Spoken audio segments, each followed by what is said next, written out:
Pride Daily. Hi there, I'm Kev McGrath. An extra episode for you, just 'cause. Coming up, is your queer content being censored? First though, a secret bomb shelter in Beirut is offering safety to LGBTQ+ people.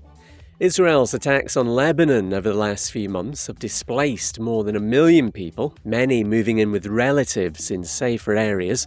But those who've been rejected for being queer don't have that option, and government shelters exclude them for not being part of a conventional family unit. So, LGBTQ+ organisations Helm and Mosaic have stepped up. In normal times and without war, there are many risks to LGBTQ+ people, especially regarding protection. What if there's a war? What if there's no oversight from the state that already barely exists? We know that during crises and emergencies, all the gaps in social systems become apparent. They are revealed. Mosaic's social worker Samar speaking to Reuters. Furniture and food is donated to the shelter. Its location's kept secret for fear of a backlash from Lebanese conservatives. Pride Daily. Next, claims of a crackdown on LGBTQ+ content on Instagram. Repro Uncensored, which tracks online censorship, says dozens of accounts linked to queer communities were suspended last month alone. Insta's parent company Meta reckons some of this was done in error, with suspensions later reversed. Pride Daily. And queer Russian-American journalist Masha Gessen's won a Pulitzer Prize for their opinion columns in the New York Times. The 59-year-old, who identifies as trans and non-binary, has been recognised for the reports on authoritarian regimes, like Russia and America. Masha left Moscow for New York in 2013 to protect their family from efforts to remove children from LGBTQ+ parents.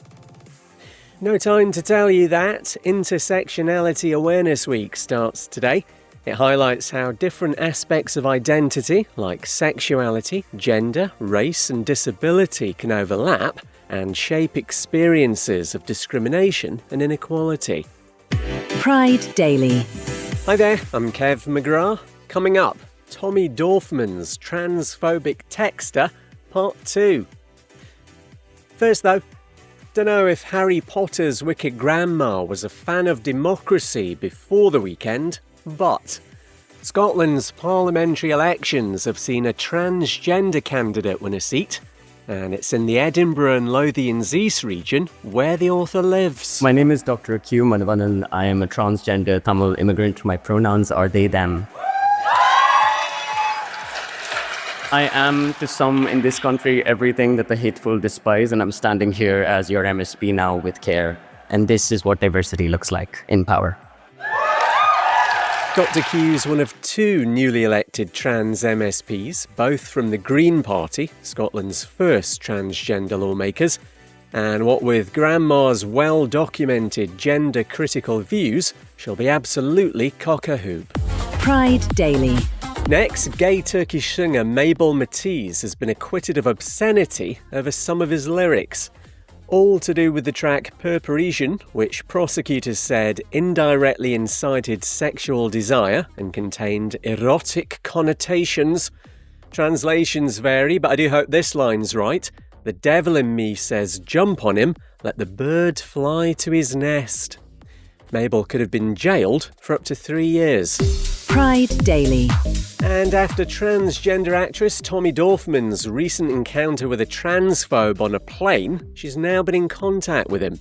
The 13 Reasons Why star could see the guy in the next seat texting some vile abuse about her, and video she posted of him typing the messages went viral. He has trans family members.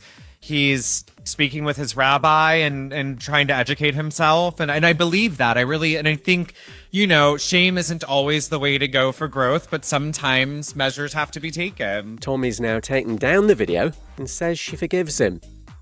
Pride Daily. Hi there, I'm Kev McGrath. Coming up, queer spies. First though, a man accused of a corrective rape attack on a teenage lesbian in South Africa has been acquitted. It's alleged the 16-year-old was assaulted in Pretoria on New Year's Day 2020 in an attempt to fix her sexuality. LGBTQ plus rights group AC2 claims there were serious shortcomings in the investigation, with DNA evidence mishandled. Corrective rape's been an issue in South Africa for decades. Lesbian Yudi Simelane was assaulted by 5 men and killed in 2008. They took her to the government mortuary. They say, "Mommy, you cannot see her. She's terrible. You'll be mad if you see her." They've stabbed her 25 holes. Her mother Mally speaking to Channel 4 News. Yudi died in Johannesburg at the age of 31. She played for the national women's football team and was an LGBTQ plus activist. Pride Daily. Next, claims queer spies are helping Ukraine when it's war against Russia. The Chechen Akhmat unit, which is helping Russia, recently suffered heavy losses, and its commander reckons it's because LGBTQ plus activists were secretly eavesdropping on his strategy meetings for 2 months. Recordings appear to have caught Aptia Lordinov making the admission, although he reckons the audio's an AI deepfake, and he seemed to be calling Russian fighters homophobic insults. Pride Daily. And a history of LGBTQ plus music between 1969 and 2000 is in bookstores from today. I'm Coming Out covers the queer and the queer adjacent, so the likes of Elton John, Madonna, David Bowie and K.D. Lang.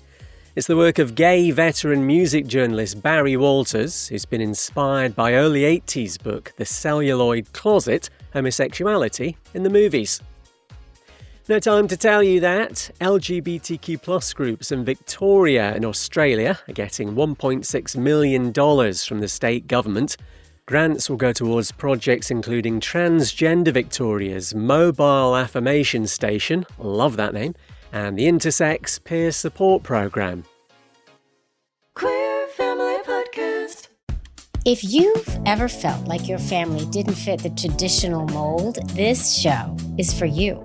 I'm Jamie, host of the Queer Family Podcast. And every week we highlight LGBTQIA plus families and the beautiful, unique ways we build and show up for our families in a world that wasn't designed for us.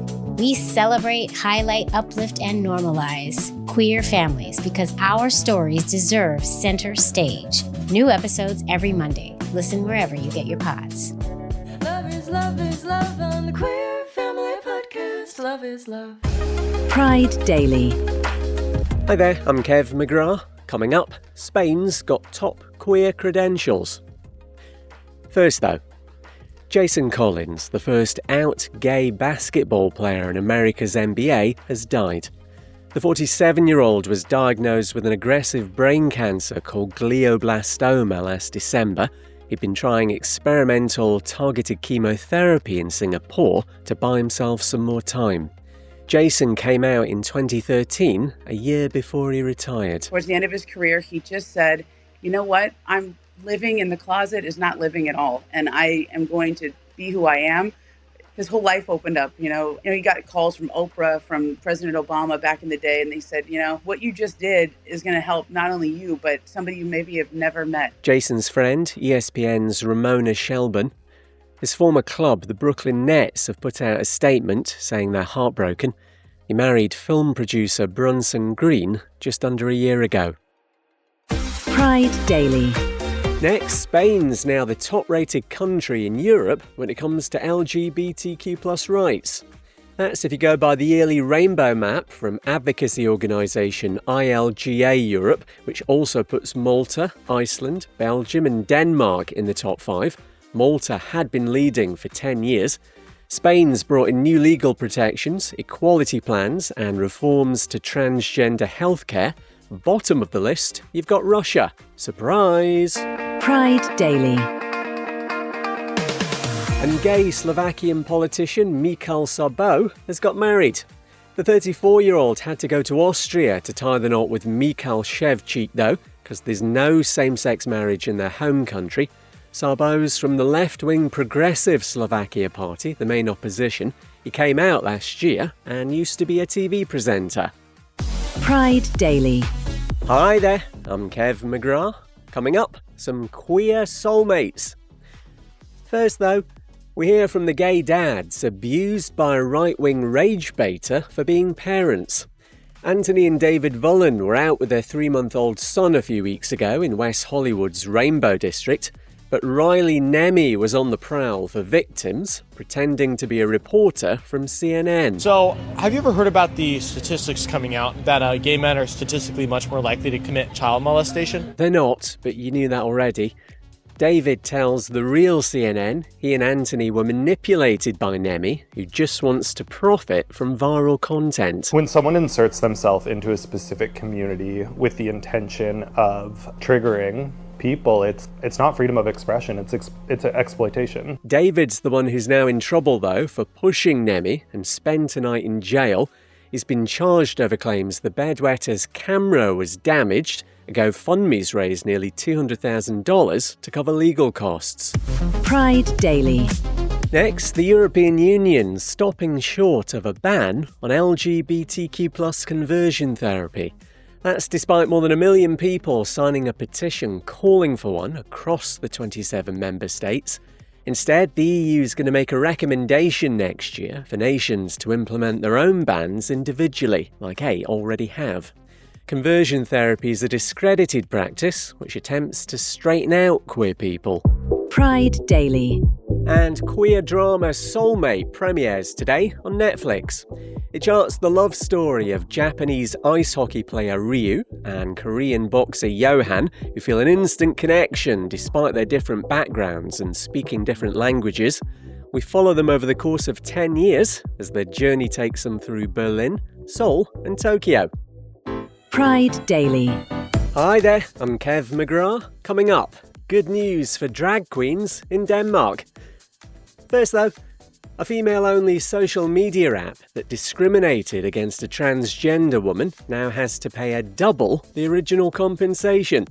Roxanne Tickle from New South Wales in Australia was banned from Giggle for Girls in 2021 after the app's CEO said she didn't look female enough. Sal Grover appealed. Now, a federal court basically said, get lost, and increased damages to $20,000. This is who we're dealing with. I don't think there is such a thing as trans. I don't believe in the ideology at all. I think it's all nonsense. I've looked at all the evidence. I've observed it. None of this is real. It's all made up. And so you're still just a man. That's what it comes down to. It's just, if they can make us believe that men are women, they can make us believe anything. And that terrifies me, because what's the next thing? Thanks to the Heretics podcast. I listened, so you don't have to. Also, off the back of a counter-appeal by Roxanne, what was deemed indirect discrimination is now ruled direct discrimination. Grover plans to appeal again to the High Court. Let it go. Pride Daily. Next, a child's formally recognised as having 3 parents, 2 dads and a mum, in a legal first for Italy. Long story short, authorities were blocking one of the men from adopting the 4-year-old, wrongly saying there'd been a secret surrogacy arrangement, a process that's banned in the country. One dad actually fathered the child with a female friend. An appeal court's ordered formal acknowledgement. The decisions angered conservative Catholics, but they're always angry, so, you know. Pride Daily. And drag queens in Denmark are protected by the country's hate speech law. Comes off the back of a court case which has seen a man fined for calling a drag show for children paedophilia. Judges have ruled what's known as the racism clause covers hatred and humiliation linked to gender expression. No time to tell you that Literature's Stella Prize has its first non-binary winner. The Australian award's gone to Lee Lai for a graphic novel canon. Sunday's the International Day Against Homophobia, Biphobia and Transphobia. And there's a new weekly lesbian pop-up bar in Sydney with a magnificent name. It's called Hotbox. There's more on our socials, at Pride Daily Pod, including any breaking news. That's your lot. I'll see you next week.